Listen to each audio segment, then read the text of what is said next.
Hi guys, hello my dear fellow foreign English speakers, and welcome back to Robbie's English Harmony video blog and also my podcast, in case you're listening to the podcast instead of watching the video. In today's video episode, I'm going to respond to a question asked by one of my blog readers, and the question basically is the following: how do I force myself to read English fiction if I'm not into reading? And let me just tell you, before I get into the actual topic, that I've been suggesting that you get into young adult fiction in case you find it difficult to read something in English, right? So young adult fiction is very easy to read. Those writers use very easy, simple, and conversational English.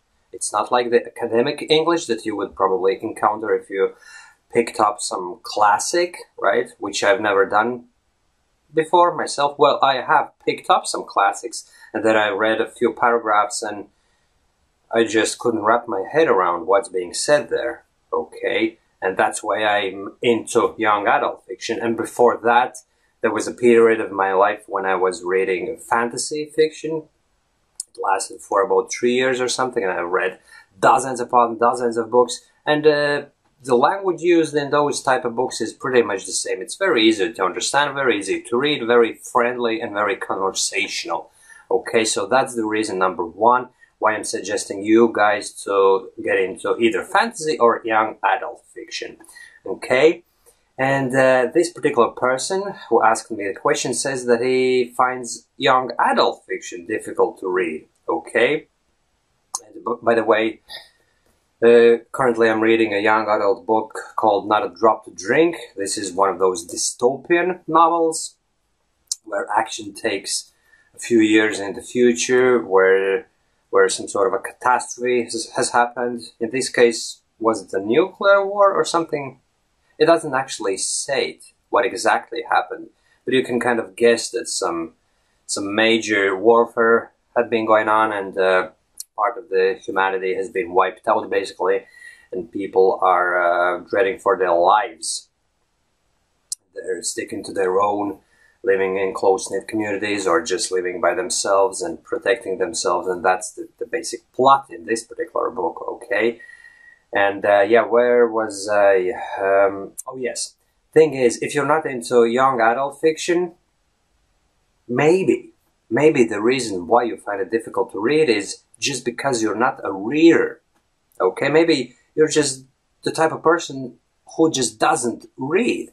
And to tell you the truth, guys, I know a few people like that who've never been reading in their lives. They've probably read like 2 books throughout their entire lives, but it doesn't mean that they would be less intellectual. It's just that reading is not something they're into, okay?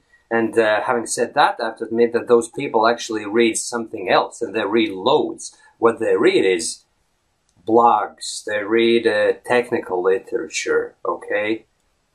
They read websites and all that sort of thing. Basically, electronic media is what they're into.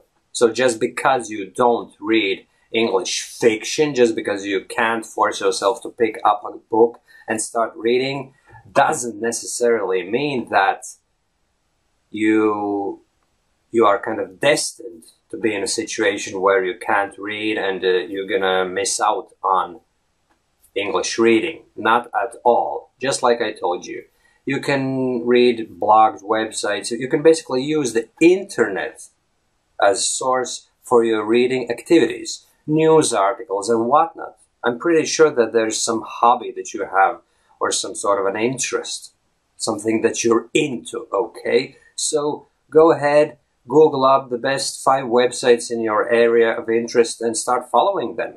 Sign up to their feeds, and whenever there's a new blog post or article published on that particular blog, just head over there and read it. And that's just as good as reading English fiction, okay? And it's probably even better because you're going to be reading something that directly relates to your life. Say, for example, if you're into fitness, right? I just picked up the subject of fitness because I'm interested into that as well. So if you go to the gym, if you're an athlete, or if you run, like me. I'm a runner myself. I've been running for a good few years now. So if that's your interest, if that's something that you're into, or maybe you're into soccer or some other kind of sports, tennis, for example, the Wimbledon is on at the moment. And today we're having a final between Djokovic and Federer, and that's going to be an amazing game, and I'm actually looking forward to it. I'm going to be watching it later on today, right? So if you're into that sort of thing, there's no reason why you couldn't be reading about it on a daily basis. There's plenty of websites out there catering for every niche that you can possibly conceive, okay? Just, I don't know. I'm just looking at things that are lying around my desk.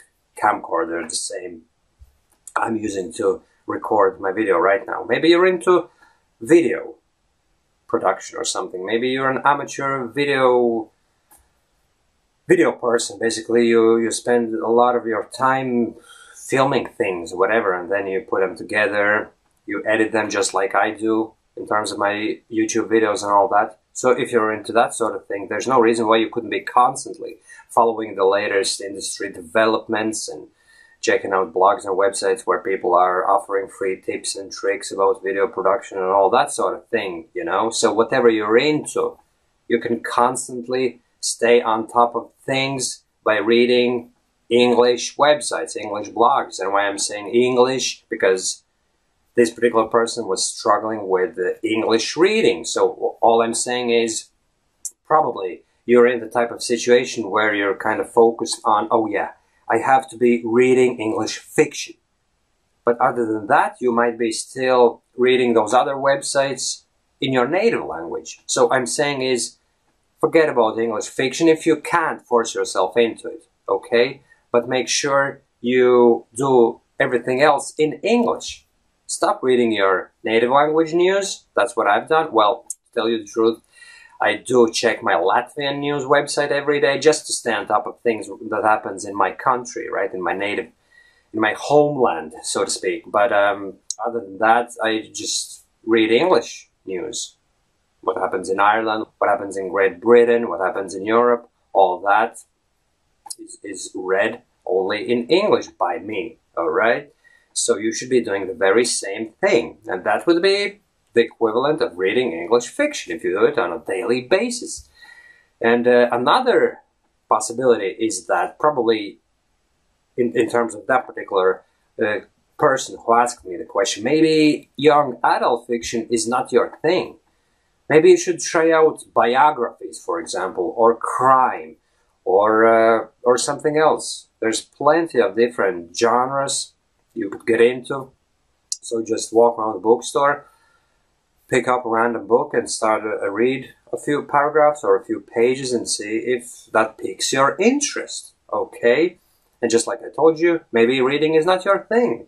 So if you really can't find anything to your liking, please make the use of the internet. The internet is the biggest source out there that anyone can use practically for free these days, all right? All you get paid is your electricity bill and your internet bill. That's all. And what was I gonna say? There was one more thing I was gonna say. Oh yeah, sometimes it actually requires a little bit of forceful action on your part to force yourself into reading. I didn't want to start reading this book, but it was given to me by my daughters on a Father's Day, so I couldn't not do it, so I just started it, and the moment I read a couple pages, the book quite literally drew me into itself, and I just can't stop reading it now, you know? So sometimes it takes a little bit of effort to read the first couple of pages, okay? But obviously if you read 20 pages and you still just feel like not reading that book, you just can't force yourself to do it. Don't do it. Try another book. Try another one and then another one. And obviously if you fail to make it your habit after 10 books, then forget about it. Just use the internet, just like I told you. Read news websites, specialty websites, niche blogs and all that, and you will definitely benefit from that, just the way you would if you were reading English fiction. Okay, so hopefully I shed some light on the bigger issue. And obviously, if you have any additional questions or comments, please feel free to post them in the comment section below this video. Thanks for watching, my friends, and chat to you soon. Bye-bye.